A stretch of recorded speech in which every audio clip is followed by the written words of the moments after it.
Am I the only person who thinks the UK is in a weird spot right now where we have superstars, we have great artists, we have Central C, Dave, we have a bunch of people who we can be proud of, but on the other hand, we don't really have a scene, we don't really have a place where there's about 60 different rappers or 50 or 40, whatever number you want to say, and you can just pick one and you and your friends can debate, oh, is this guy better than this guy, is this guy better than that guy? And since the end of the Draw era, which I will be doing a retrospective of soon, I feel as though the UK is yearning for one. Now, the underground scene is doing well. I'm not going to sit here and act like they're not doing well, especially with a tape like Conglomerate that came out last year. I feel as though the UK is starting to build up a new identity and we're starting to build new sounds and just figure out which one could take us to the next 5 years of the 2020s. But recently, I decided to attend an event called All For One. And this was an underground event just to showcase new and up-and-coming UK talent. Shout out to them because it was a really good event, hosted really well in terms of everyone was on time. If someone was a bit new, you heard 2 or 3 songs and it wasn't like overbearing. So yeah, really good event. If they host another one, I definitely recommend going. But I saw it and I was like, okay, there's a bunch of different artists on here, a bunch of guys I've seen on Twitter. You know, your friends like repost things and stuff. I saw a couple of the guys that I've seen on there. So I was like, this would be a good chance to see them live because half the battle is performing in your room, in a studio. The other half is performing live, the energy, the feeling. Quick story, when I was recording my podcast one day, someone was like, oh, Jammer's performing. So I was like, okay, cool. Let me go check him out because we were recording in Shoreditch at the time. And you know Shoreditch, something random's always happening. So I heard Jammer's performing, so I go out, chill out there. A couple other guys were performing. Then Jammer comes on. And I'm not really the biggest grime guy. Like, I respect the genre in terms of what's done for the UK, but I'm not going to sit here and rule you off 1,000 grime facts because that's not really my era. I know what obviously came out when I was a bit more, I'll say musically awoken. But anyway, Jammer's performing now, and I'm not the biggest Jammer fan either.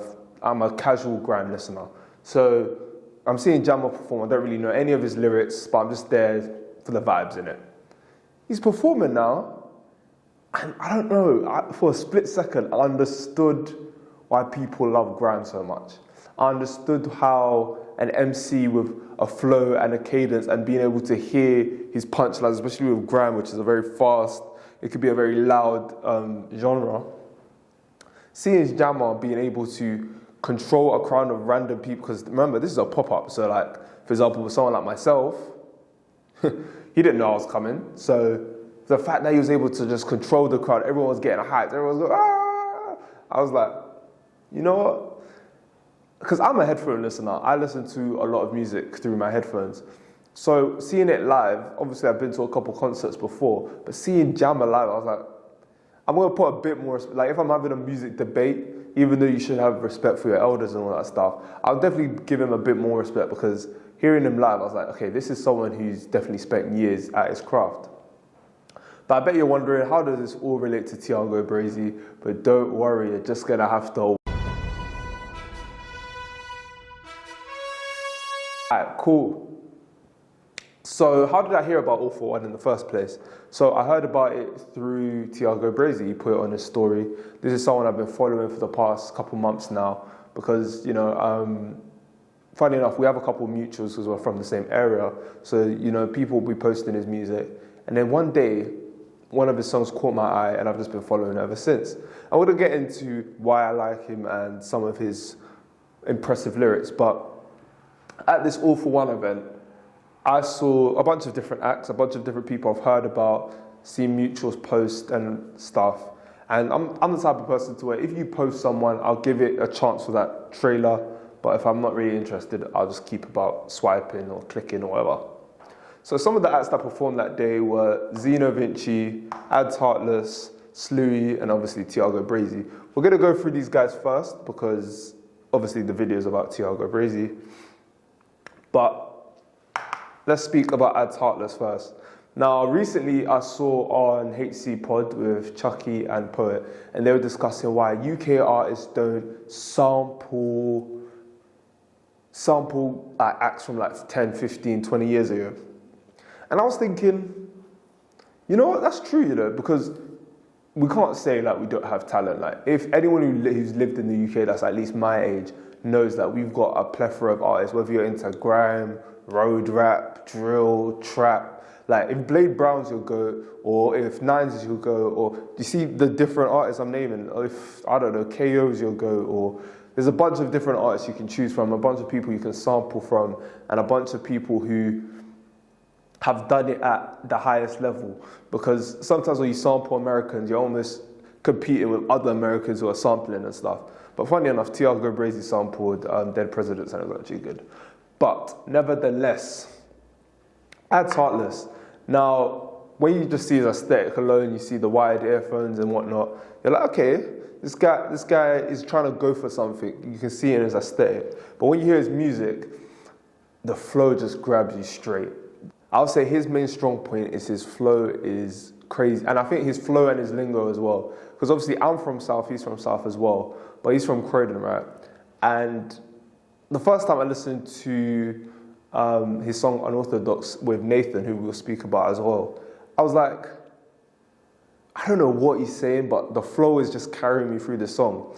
And then obviously in creating this video, I had to, you know, do my bit more research, listen to it a couple more times to understand what he's saying. And trust me, guys, he's rapping. He's actually really, really good. And seeing him live as well, I was like, okay. And he also has a song where he's bringing back that old school. You know, there was the drill era, then there was that trap period, that section boys, that, I don't even know how to describe it. The guys who are like 30, 35 now, that era where they were making music, right?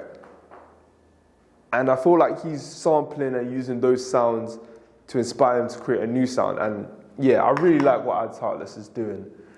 So Zeno Vinci, he had a freestyle that I saw on Twitter. It's called Rumford Freestyle. You guys should definitely check it out. And I was like, okay, I like this guy's flow. His aesthetics for his video are different. I really like it.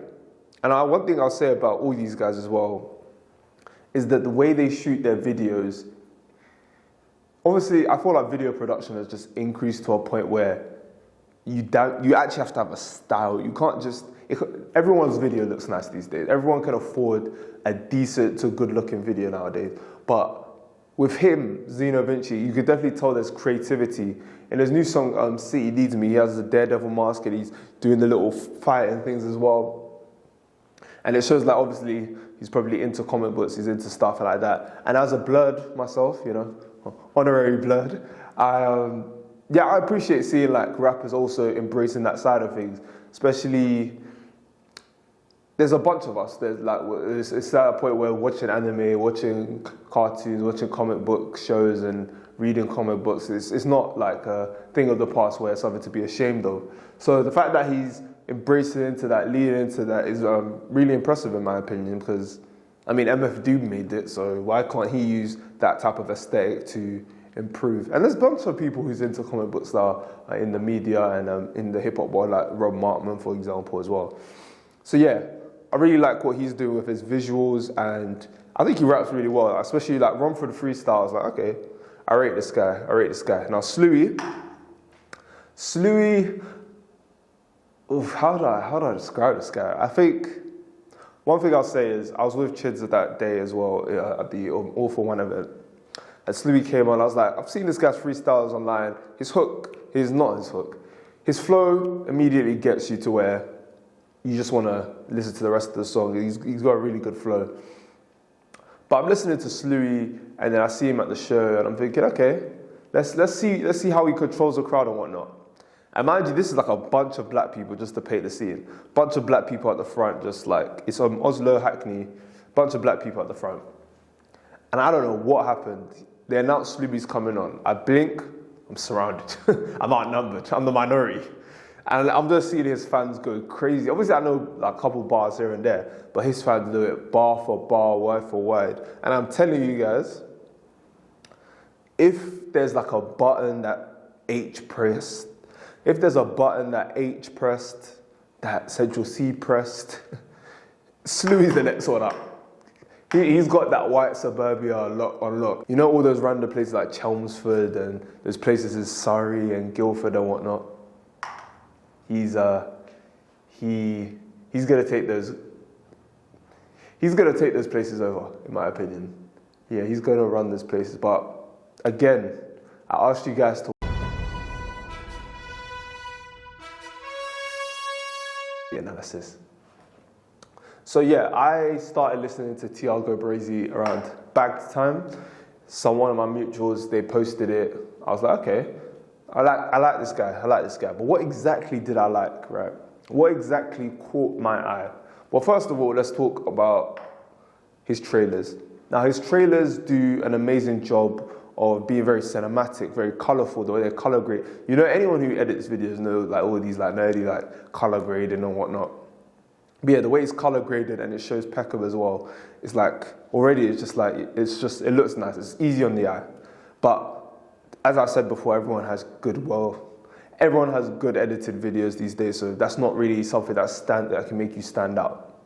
So how does he use his trailers to really engage people? Now, his songs are really short. So because his songs are really short, he has about 10 seconds to hook you with the trailer, and that has to be the best bar, I think, in his mind anyway.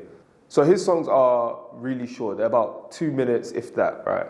So there's usually one bar that always stands out, that resonates, where whenever he's performing it, and I saw him perform at All For One as well, whenever you see him perform it, you're like, okay, everyone knows these bars. You might not know the lyrics to his verses all the way, you might know parts here and there, but you see that one line, everyone knows it. And that's the one line that usually hits the soul. And for Bagged, the one line that hit my soul was, Mumsy told me jail weren't nice, year 10 wrote free Mumsy on my bike. Used to write free mum in my maths book. Now, that leads me to my second point, right? Because hearing that in the trailer already, I'm like, I need to listen to the rest of the song. Maybe there's more in the rest of the verses. Maybe it explains what happens. And the next one is story, right? I think what's really important for any artist, anyone who does anything really, you need to have a story that people care about, right? And I think one thing I like about Tr Go Brazy is he uses these bars to make you think, to make you ask questions, to make you want to know, like, what else, what happened, like, how did you end up going from that to that, right? And hearing about your mom, like everyone, you hear a lot of stories about the cliche of like their dad being put in prison or going through the prison system. But to hear about the mum, like your mum going through the prison system, like, I just want to know, like, how did that happen? What did she do? How did you guys cope? Where did you guys stay? Was your dad in the picture? Like, what's your relationship with your mum now? It's a bunch of questions you want to ask, right? And I just found it, like, just the idea of your mum going to prison to me still is just mind-boggling. So yeah, his music always makes you want to ask a question, whether it be his uncle getting bagged in a third world country, or for me as well, especially as someone who likes to interview and like ask people questions, these lines give me so much material to just write like 10 questions off of. And yeah, I think that's another thing that he does really well. And the last thing is his punchline. So I've wrote a couple of his lyrics down. We're just gonna go through it, guys. So the first one is, last week would have been free Last week would have been free Tr Go Brazy if my shorty didn't lock that front door. Now, this isn't as, I would say, as deep as the other stories that I spoke about just now, but obviously you want to ask the question, why does she need to lock the front door? Why were feds at your house? What were you doing? Like, these little questions. How does she know? Like, maybe you want to interview his girlfriend. I was all like, how did you know to lock the door and all these type of things? So, yeah, I found that really interesting in his song School Days. Then for me, I think one of his songs that really is blowing up right now, Mr. Cook, where he said, well, there's two bars for me that are really, really, really big for me, for Tr Go Brazy. The first one I would say is, Mr. Cook told me that I'd end up dead. Now, obviously, if you guys have watched my How Black Boys Lose Their Smile video, this is just some of the things you can hear in the UK education system. But I'm not going to cape for the guy because I don't know him, I don't know how he was at school. But yeah, hearing that from a teacher is like, it's almost set you up for failure, pretty much. And the most important lyric for me, and one of his best in my opinion, I think if I was to rank Tr Go Brazy, guys, I'm thinking about this as I'm recording it. So if I was to rank his top 3 songs, I'll say Bagged for me is number 1.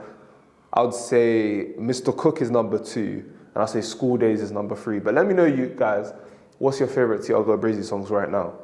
Obviously, if he's released more. Handbag just come out as well. Came out yesterday.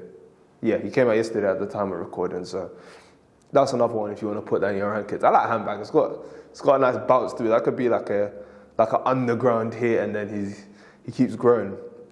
His most impactful lyric to me, anyway, is Broski spent his first one rack on a gun. I know that you think that's dumb, but that makes so much sense where I'm from. Now, because we're from the same place, I understand completely. Let's start with the first line, right? Broski spent his first one rack on a gun. Now, obviously, in this country, buying a gun, buying a gun is like its own sentence in and of itself.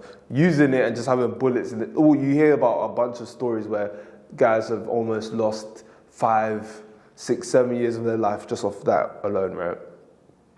So just the fact that they've done that and they've spent their first one rack. Like, I remember, do you guys remember where you spent your first grand, whether it be from working retail, your first corporate job? I think the first rack I didn't spend all of it, but like in terms of spoiling myself, I bought this Ben Sharp jacket and a laptop that I used to edit, but the RAM was terrible, so it damn near exploded. Rest in peace to the laptop, man. Moment of silence. Alright, cool, back to the video. Hearing that you spent your first rack in grinding on a gun is crazy. Like, let's say, for example, let's do some quick maths, right? You work 11 hours, let's say you earn 800 a week, a week and a bit worth of work going towards a gun. Like, why would you need a gun? And he doesn't delve into it. He doesn't speak about the beef he has with ops and whatever. He just says this simple line: I know that you think that's dumb, but it makes so much sense where I'm from. This could, like, unpacking this could be so many layers. If the different beefs people have with areas, the infighting within Peckham itself, so many things happen with Peckham, right? If you're from Peckham, you already know this, like, there's so many different reasons why you might need a gun, whether it be infighting, whether it be other areas wanting to G-check you, if he's on the roads, he might be his ops, whatever. You don't know what he's getting up to, but the fact that he's almost admitting that, yes, this is, I get how, like, crazy and ludicrous and, like, how it's not normal to do this, but where I'm from, this just makes, like, in order to survive, and I think that's what it bogs down to, really. In order to survive, this is what you have to do. So, yeah, that lyric really stuck with me. So why do I think Tr Go Brazy, because this is the title of the video, I think he's a superstar. Why do I think he's a superstar out of all the names that I mentioned? Well, first of all, he's a producer as well, which obviously anyone who's a fan of Kanye, I unfortunately was. I'm going to get into mourning an artist I used to rate. But anyone who's a fan of Kanye knows that a producer who could produce at the highest level and rap at the highest level is almost always the most talented rapper, whether you look at Pharrell, Kanye, Dr. Dre, whatever. These guys know their sound, know how to tailor their sound to themselves, and yeah, they're just, especially Kanye as well, the guy's just super talented. And he also has credits on songs with a lot of the plugged in, because you know what it is, I've heard of his name, and when I heard he started rap, I was like, okay, I'm interested, right? But when you look at a lot of the Fumes engineered plugged-ins, you look at some 410 songs, some PS songs, and he's also got credits on Sprinter. You can tell this guy is a foundational guy in not only drill, but UK rap in general. And especially like people my age who grew up the late 2010s listening to music, and drill was their like claim to a genre or UK pride in terms of music, right? So he's doing all of that, right? He's going crazy, no pun intended. He's going crazy in the producing sense, but he wants to step into the rapping sense. And when you listen to his beats, like songs like Bagged, right? There's even actually, funny enough, someone's made like a remix version with a different beat. And his bars, you could tell they have meaning to them as well. But the original beat as well, it just captures you immediately. Like, it's very much cinematic. His beats sound like he's in a movie, and then his videos look like they're shot in a movie, but it's all in end. It's crazy. Anyone who's watched his videos will kind of understand what I mean. I'm gonna put like a clip of his videos in as well. But you can tell that his production, something he really takes his time on. And I think I like about him as well is that he releases one really good song. I rinse that song out, and then in a month or two, he releases his next good song. I think a lot of people hear this advice of just flood the market, put a bunch of content. And I think what he does really well is he'll keep promoting the same song, keep promoting it, pre-promoting it, and then he'll preview the next one for maybe 3-4 weeks, then on to the next, and then on to the next. So like a cycle for a song would be like 8 weeks, right? And I really appreciate that because sometimes you get overwhelmed. I think one person, like Youngboy, for example, I used to think Youngboy was cold for the first 3-4 years of his career. And then when he started releasing 3-4 albums a year, I was like, and they're 20 songs, come on, man. There's only so much I can listen to and actually appreciate, because I'm the type of person where I understand, sometimes it's okay to skim through music, in my opinion. Like, some music is very vibey, you don't need to like think about it. But if I'm gonna have an opinion on something, I can't skim through it. So the fact that you're releasing that much, it's like, come on, man, give me a break, bro. But yeah, back to Thiago Brazy. So he produces at a high level and he raps at a very good level. He's got stories, he makes you want to ask questions. And I think that's what sets him apart from everyone else. I think, especially, and the last bit on the All For One show, when I'm seeing everyone in the crowd, right? Because obviously, as I'm older, I don't get to speak about music, you know when it's like you and the man them in the common room just arguing about music and you can like speak about the most niche things. Like now, you're speaking about more adult things, you might not have as much time to delve deep into things. You guys actually, if you want to, you can do that in the comments. But hearing him at All For One and thinking, okay, let's see if it's just something that I like or something that like the scene likes or whatever. And seeing a bunch of people from random walks of life just rapping, enjoying it, I was like, yeah, this guy's a star. This guy's a star in the making. But yeah, that's why I think Tr Gobrazy is a superstar. I think he takes his time with his music. I think he works hard in his visuals, in his storytelling. And I think as well, you can tell he doesn't rush things. So I think I have trust with all these singles that he can release a good project. But we're just going to have to wait and see. But let me know, guys, who in the UK are you looking forward to? Maybe, I've named a couple guys. Is there someone else you're looking forward to in the UK? Is there someone else who you think is going to be the next UK superstar? Because obviously there's Shy Cartier, there's Chai Cartier. There's Chai Cartier, Poser, a bunch of these guys from last year who had breakout years. But who do you think is going to be the next breakout star in the UK? And what genre / sound do you think is going to dominate in the next 10 years? But yeah, it's been your boy Jay to the Izzo, and I'm out. Mr. Cook told me that I'll end up